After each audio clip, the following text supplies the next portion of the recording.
अगर कोई आपको नीचा दिखाना चाहता है तो इसका मतलब है कि आप उससे पहले से ही ऊपर हो। जिंदगी जीने के लिए मिली है, इससे लोग क्या सोचेंगे यह सोचने में बर्बाद मत करो। किसी के बुरे वक्त में उसका हाथ पकड़ो, सहारा दो, उसे हिम्मत दो, क्योंकि बुरा वक्त थोड़े समय में चला जाएगा लेकिन वह आपको दुआ जिंदगी भर देता रहेगा।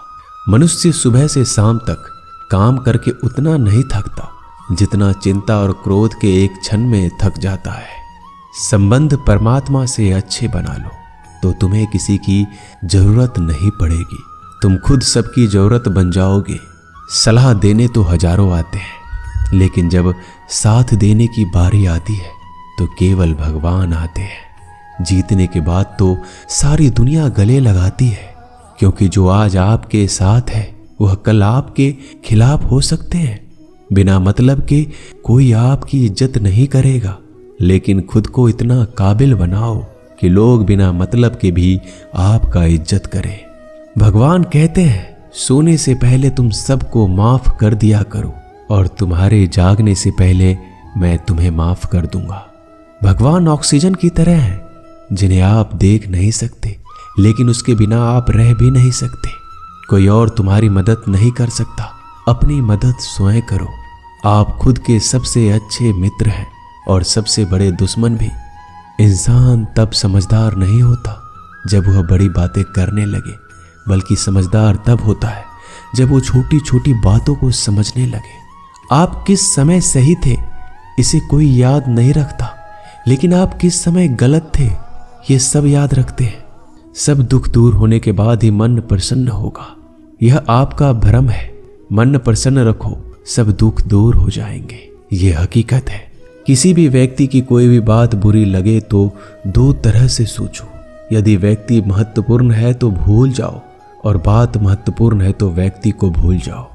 रिश्तों का संबंध सिर्फ रक्त से नहीं होता, जो मुसीबत में हाथ थाम ले उससे बड़ा कोई रिश्ता नहीं होता। भगवान कहते हैं तुम सब कुछ मुझे सौंप दो, सारा दर्द परेशानी, और बिल्कुल हल्के होकर मुझे याद करो। धीरे धीरे तुम्हारा जीवन बदल जाएगा। हर रोज रात को सोने से पहले भगवान को अपनी पूरी दिनचर्या बता के सोएं। अगर आपके द्वारा किसी का दिल दुखा है तो मन ही मन उससे माफी मांगे। अगर आपका किसी ने दिल दुखाया है तो उसे माफ करके सारी चिंताएं भगवान को सौंप कर सो जाए। यकीन मानिए इससे आपकी जिंदगी खुशनुमा बन जाएगी। क्रोध बोला हुआ एक शब्द इतना जहरीला हो सकता है कि आपकी 1000 प्यारी बातों को 1 मिनट में नष्ट कर सकता है। सबको हंसाना लेकिन किसी पर भी हंसना मत। सबके दुख बांटना लेकिन किसी को दुखी मत करना। सबकी राह में दीप जलाना लेकिन किसी का दिल जलाना मत। यही जीवन की रीत है, जैसा बोओगे वैसा ही पाओगे। दुआएं और प्रार्थनाएं असंभव को भी संभव बना देती है। ईश्वर को ना हमारे तन की जरूरत है ना धन की, उसको तो बस पवित्र मन की जरूरत है। इसलिए वो हमें कुछ भी छोड़ने के लिए नहीं कहता, बस कहता है बच्चे मन से विकार छोड़ो, गंदे विचार छोड़ो। जो आने वाला है वो हमेशा गुजरे हुए कल से बेहतर होगा। यही एक सोच आपके जीवन में कभी निराशा नहीं होने देगी।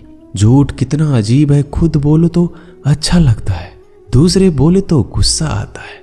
खुशियां चाहे किसी के साथ भी बांट लो, पर गम हमेशा भरोसेमंद इंसान के साथ ही बांटना चाहिए। जीवन में समय चाहे जैसा हो, परिवार के साथ रहो तो सुख बढ़ जाता है, दुख हो तो बढ़ जाता है।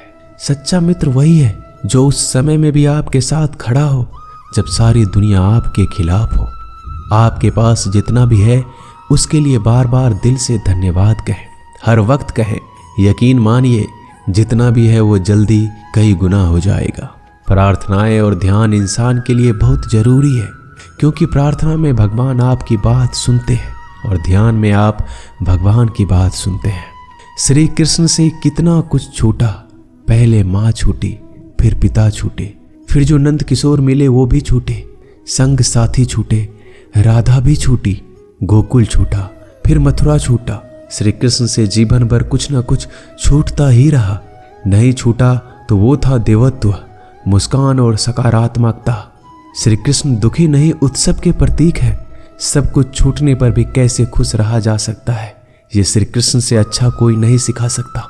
इसलिए हमेशा खुश रहें, सदा मुस्कुराते रहें। जीतने का मजा भी तभी आएगा जब लोग आपके हार का इंतजार करेंगे। गीता में लिखा है, यदि कोई आपको अच्छा लगता है तो अच्छा वो नहीं, अच्छे आप हैं, क्योंकि उसमें अच्छाई देखने वाली नजर आपके पास है। अपनी पीड़ा के लिए संसार को दोष मत दो, अपने मन को समझाओ। तुम्हारे मन का परिवर्तन ही तुम्हारे दुखों का अंत है। सोच और नीयत अच्छी रखिए, फिर आपके कष्ट प्रभु स्वयं दूर कर देंगे। याद रखना, भगवान से कभी उम्मीद छोड़ना नहीं और दुनिया वालों से कभी उम्मीद रखना नहीं। सुख दुख एक सिक्के के दो पहलू है।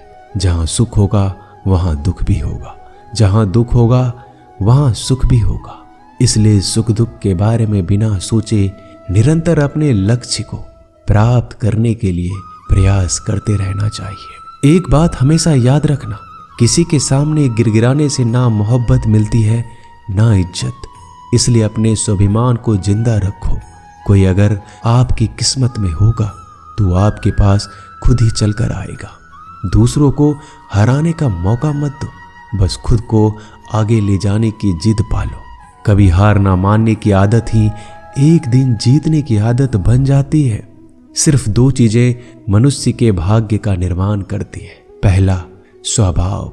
अगर आपके स्वभाव में अच्छाई, विनम्रता और गुण है तो आपका भाग्य चमकेगा। अगर आपका स्वभाव क्रोधी है, आलसी है, तो आपका भाग्य बिगड़ना अनिवार्य है। इसलिए अपने स्वभाव को मधुर और आकर्षित बनाइए। दूसरा, आपकी वाणी।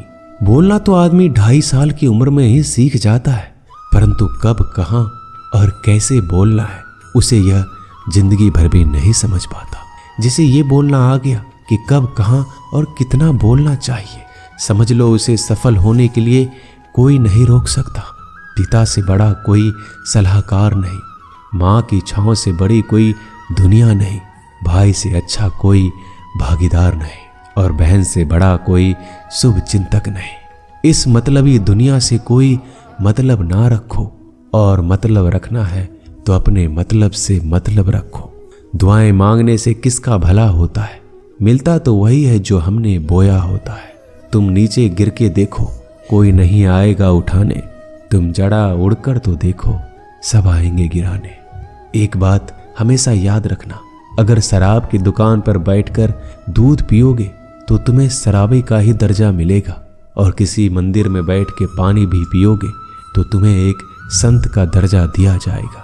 इसलिए आप किसके साथ उठते बैठते हो ये बहुत मायने रखता है। दोस्तों, आशा करता हूं कि आपने इस वीडियो से बहुत सारी सीख ली होगी। मिलते हैं जल्दी एक नए ज्ञानवर्धक वीडियो में। धन्यवाद। अपना ख्याल रखिएगा।